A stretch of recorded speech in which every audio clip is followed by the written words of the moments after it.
Ibrahim and welcome to my city, Kuala Lumpur, the capital city of Malaysia, and so many different races, religions and cultures. Diversity is the spice of life. So what are you waiting for? Let's hit the road and discover Kuala Lumpur with me.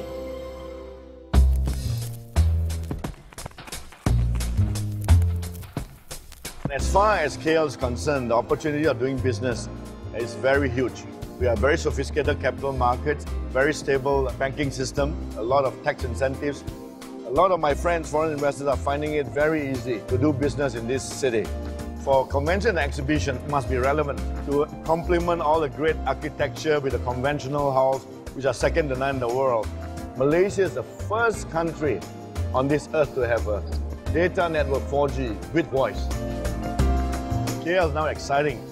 KL is a hub. It has got a state-of-the-art airport. It's well connected to all the beaches and all the tourist travelers hotspots. I love Kuala Lumpur because Kuala Lumpur is full of cool people.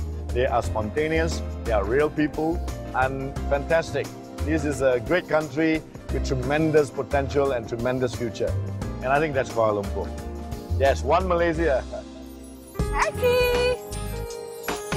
Has one of the most modern transportation systems in this region. It has a comprehensive network of buses, taxis, monorails, commuter trains that provide quick and convenient access to all points in the city and its surroundings. It's great.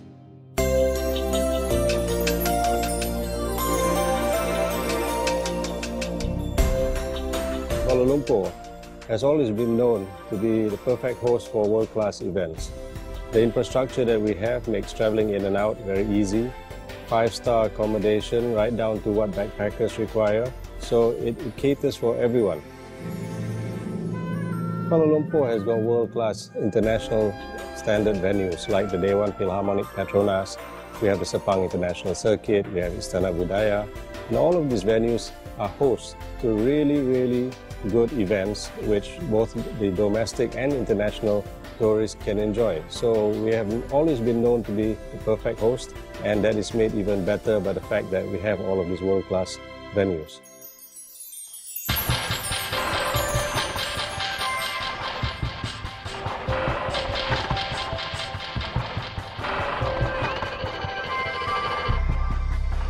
KL is quite interesting. I think a lot of people who come to Kuala Lumpur always say, oh, you've got very interesting buildings. Now the latest buildings around the KLCC, you've got these towers that are coming up that are sort of glass. I like Abdul Samad building. I like the National Mosque. You know, National Mosque is one of the best and oldest examples of just a sort of tropical mosque. You know, there's natural ventilation, you feel it's really on the ground, it's inside, outside spaces.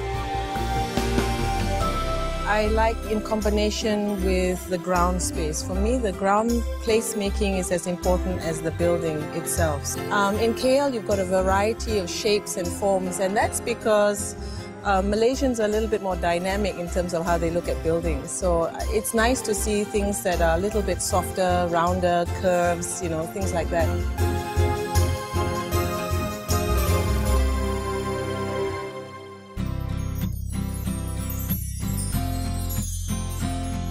Kuala Lumpur is something of a hidden paradise for expats. In many places in Asia, it's quite hard to develop relationships and friendships with the local people. But in Malaysia, the Malaysians are very welcoming.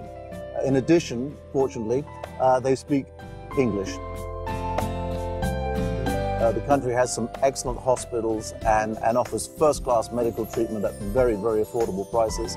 The international schools are of a very high standard. In addition, there's a great program which the government introduced a few years ago. The program offers visa holders a 10-year visa to live in Malaysia. In many respects, Kuala Lumpur has a lot more to offer than many other cities in the area.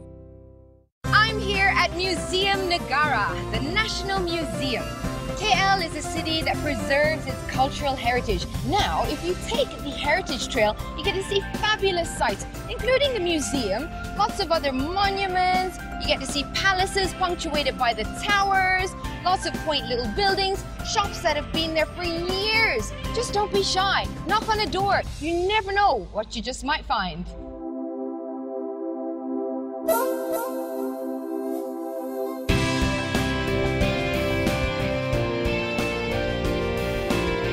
I think one of the things that a lot of people don't know about Malaysia, we have a history of people coming from all over the world.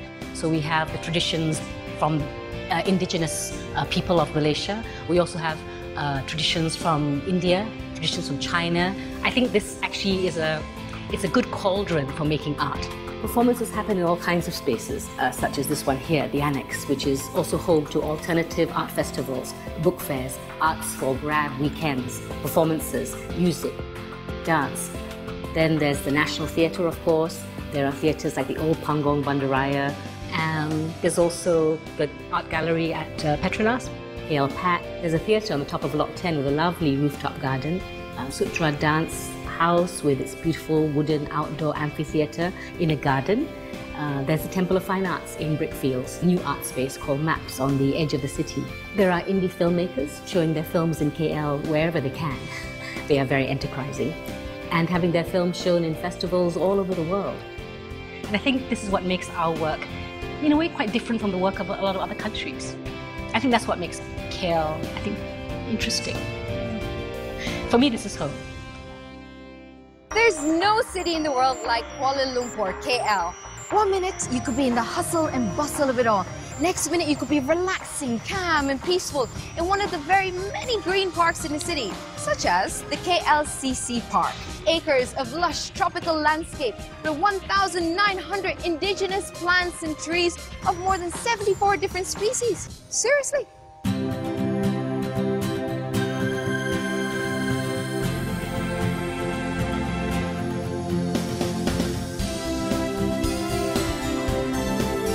One of my favorite places in KL is the Perdana Botanical Park. People know it as the Lake Gardens. Of course, there's lakes and there's a lot of trees. I think there's about over 100 species of different tropical trees. There's the bird park, which is amazing. I come here every week. And I think people who come here, they know. And it's packed with families. Of course, in KL, within the city, you can ride horses, which is amazing. And you can do abseiling, you can run, do yoga, do tai chi, you can play games. It's an outdoor paradise. It's beautiful. This park is for everyone. You can go for walks, and the next hour you can be right in the center of the city with the Twin Towers. KL weather is good. I think a lot of people would love to retire here. We are conscious, we care about the environment, and we treasure it, and we live it. Something about KL that gives them balance, a sense of balance.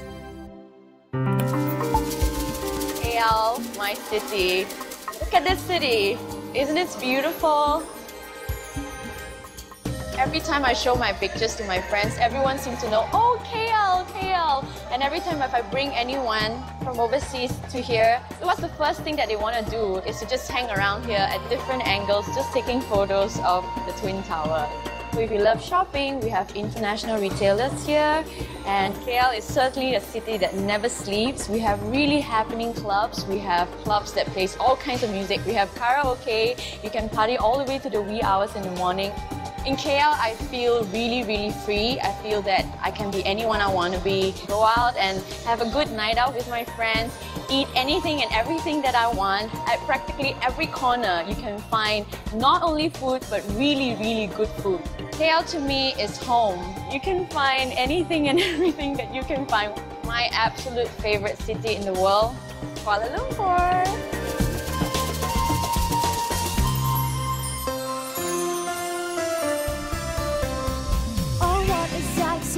Panorama, Kuala Lumpur, Kuala Lumpur. Garden city of light is so exciting, symbolizing the success of our nation. Center for business, industries and trade, ranging from the small right to the great. Achievements and landmarks, we are all proud of. You're shining on the top of the world.